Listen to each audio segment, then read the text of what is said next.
Saudi আরবে এক আদালত হয়েছে। আদালতে দুই ভাই ঝগড়া করছে।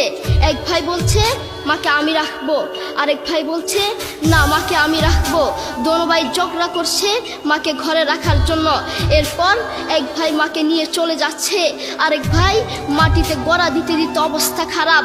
সৌদি আরবে আদালত হয় মা বাবাকে ঘরে রাখার জন্য, আর আমাদের দেশে আদালত হয় মা বাবাকে ঘর থেকে বের করার জন্য, ঠিক কিনা? যুবক, তোমাকেই বলছি, তোমার বন্ধু তোমার আপন নয়, তোমার বউ তোমার আপন নয়, তোমার শ্বশুর শাশুড়ি তোমার আপন নয়। এই পৃথিবীর বুকে আপন হলো তোমার মা এবং তোমার বাবা। করোনা আসার পরে প্রমাণ করে দিয়েছে কে আপন। এক মেয়ে তার মাকে ফোন করে বলছে, মা আমার স্বামীর করোনা হয়েছে। মা বললেন সাবধান, তার কাছে যাবি না, আমি সকালে সিএনজি পাঠিয়ে দিব, তুই টপ করে সিএনজিতে উঠে যাবি। এটার নাম দুনিয়া, এটার নাম দুনিয়া। করোনা হওয়ার পরে বন্ধু বন্ধুর কাছে যায় নাই, করোনা হওয়ার পরে শ্বশুর শাশুড়ির কাছে যায় নাই, করোনা হওয়ার পরে স্বামী স্ত্রীর কাছে যায় নাই, কিন্তু করোনা হওয়ার পরে এখনো ইতিহাস আছে মা তার ছেলেকে গিয়ে চুমু খেয়েছে। করোনা হওয়ার পরে এখনো ইতিহাস আছে বাবা তার ছেলেকে কাঁধে নিয়ে হাসপাতালে গিয়েছে, ঠিক কিনা?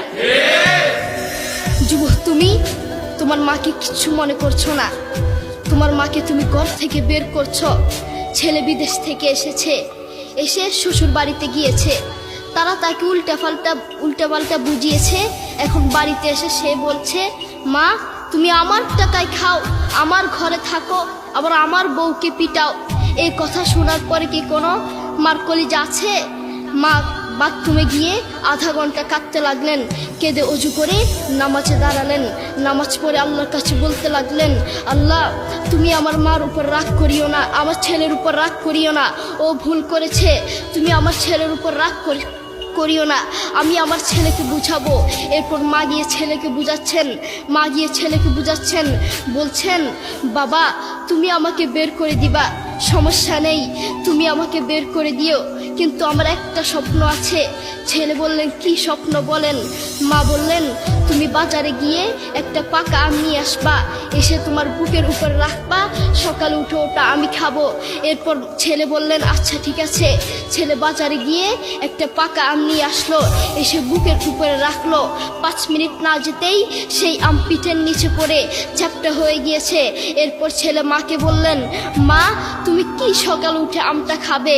ওটা 5 মিনিট না যেতেই পিঠের নিচে পড়ে চ্যাপ্টা হয়ে গিয়েছে। এরপর মা চোখের পানি ছেড়ে বলল, বাবা আমি আসলে তোকে খাওয়ার জন্য বলি নাই, আমি আম খাওয়ার জন্য বলি নাই, আমি তোমাকে বুঝার জন্য বলেছি। তুমি আজ একটা রাত এই আমটা রাখতে পারো নাই, আমটা বুকের উপর রাখতে পারো নাই, আর আমি সেই তোমার দুঃখিনী মা যে 1 বছর 2 বছর নয় 3 বছর নয় পাক্কা 5টা বছর এভাবে তোমাকে রেখেছি।